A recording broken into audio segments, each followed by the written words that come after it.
Jackson Radio Show.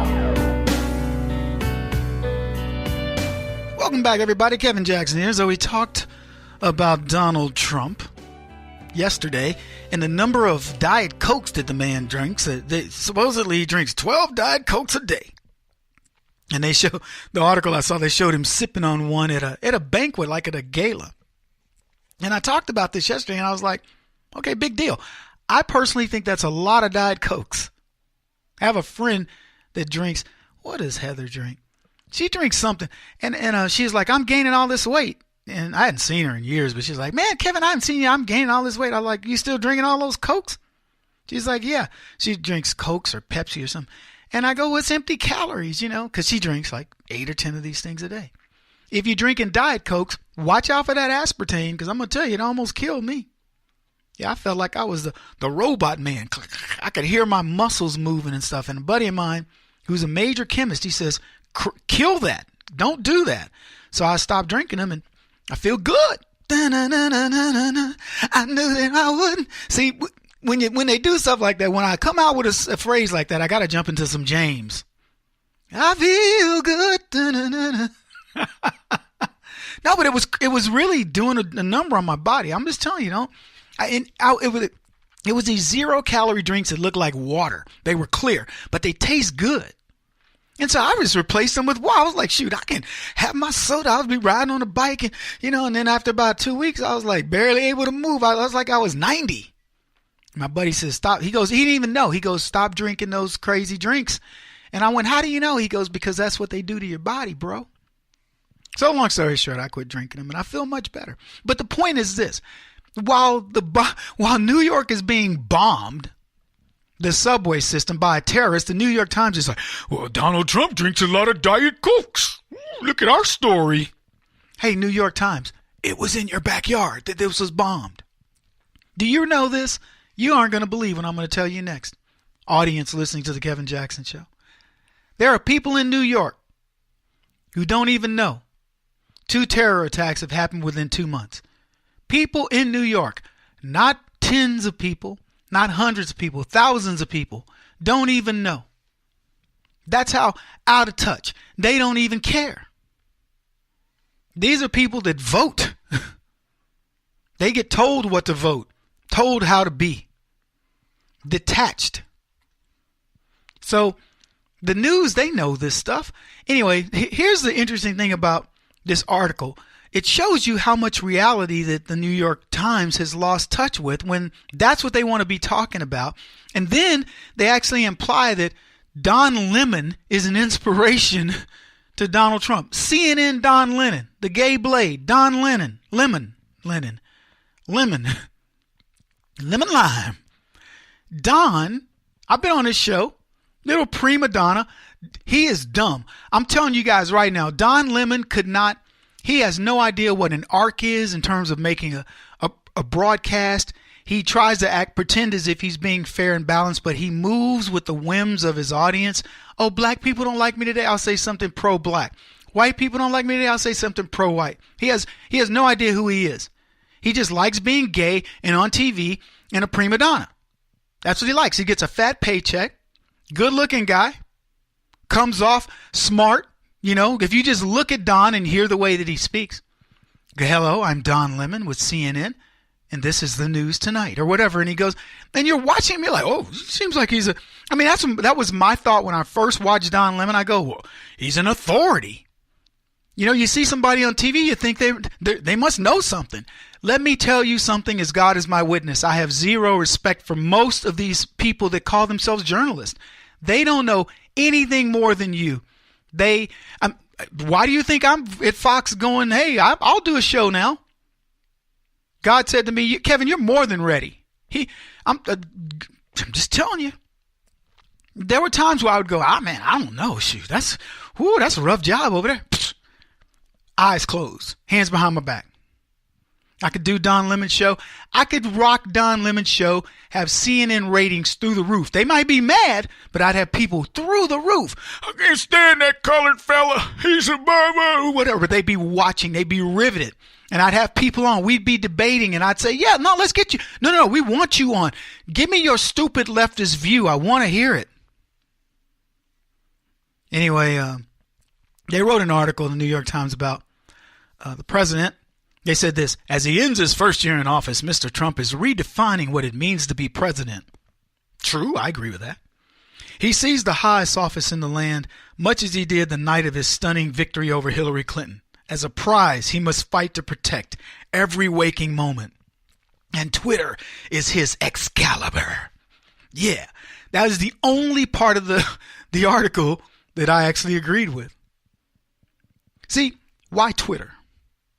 A lot of people waste their time and efforts trying to figure out why the president spends so much time tweeting, and it's very clear. The mainstream media is corrupt. Twitter is a direct line of the president to the people who elected him. On Twitter, he doesn't have to wait. He doesn't have to clear anything. It's unadulterated, nothing. It's just right there. Bada bing, bada boom. And he crafts the message that he wants out. He doesn't go through handlers because, quite frankly, if he was going through handlers, he wouldn't have been elected president and he wouldn't be drawing the type of attention on Twitter. The man has instincts that are just uncanny. So he tweeted about the New York Times article saying, you guys don't know jack about me. You don't know my TV watching habits. You don't know my, drinking habits. You know nothing. Anyway, they said, at 5:30 each morning, President Trump wakes and tunes in television into the White House's master bedroom.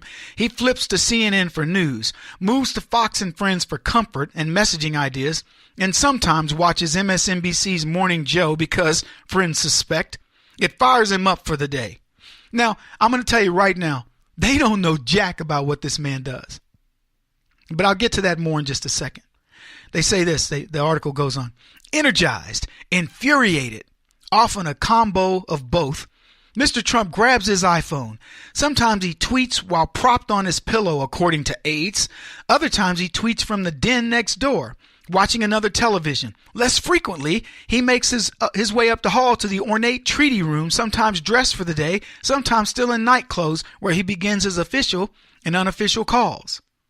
People close to him estimate that Mr. Trump spends at least 4 hours a day, sometimes as much as twice that, in front of a television, sometimes with the volume muted, marinating in the no-holds-barred wars of cable news and eager to fire back. Woo! It's amazing what they wrote. President Trump denies it, of course. Because think about this. How busy is this man? I know he's not involved in his multinational corporation, but he's got to get updates. How busy is a guy whose mind runs like his does, and he's got a gazillion things to do. How could he be glued to the TV? Let me tell you something. Billionaire presidents know how to live. Why bother watching life on TV when your life is TV? And then, of course, there's that pesky job as president of the United States. So between what? Managing the economy, setting stock market records, creating record numbers of jobs, bringing back record numbers of businesses into America, working on trade deals, bombing ISIS into oblivion, navigating various foreign relationship, what have you, interaction with family and friends and galas and White House, types of activities. How in the world is he going to double the amount of TV? It's like to watch the amount of TV he watches, you'd have to be obsessed. Somebody better give me a TV in here. So if it ain't a TV in front of here in the next 2 minutes, it's going to be hell to pay. Somebody going to die. I mean, they want you to believe that this dude cannot live without a TV. And what if CNN is on in the background? That's how it is at the airport. How else would CNN get their ratings if it weren't for that? CNN is the god of fake news. And President Trump called it that. If he wants to watch him just to keep his eye on the enemy, good for him. And Don Lemon? Who wants to make Don Lemon your idol? This is a dude that got drunk on national TV at last year's New Year's Eve party. Seriously. You don't think Donald Trump knows who to have as an idol, somebody he wants to emulate? It certainly wouldn't be him. No, it's not me. Stop it. Stop it. It's not me. Yeah. Oh, man, these people are incredible what they want you to believe. But let me tell you how dumb this move is. It's dumb. Because what it shows Donald Trump is he's draining the swamp. Remember when there were leaks all over the place about what Donald Trump was doing? Reince Priebus and that other Reince Priebus's number one, Katie something or another, and various people. Everything was getting to the press. How much is getting to the press now? They're making stuff up. We speculate. We hear it on sources, blah, blah, blah. He gets up in the morning. He's in his pajamas. They know nothing about Donald Trump. That's pretty good news. Kevin Jackson on the Black Sphere Radio Network. Do you owe back taxes to the IRS or state? The secret to avoiding the IRS nightmare is to seek professional representation.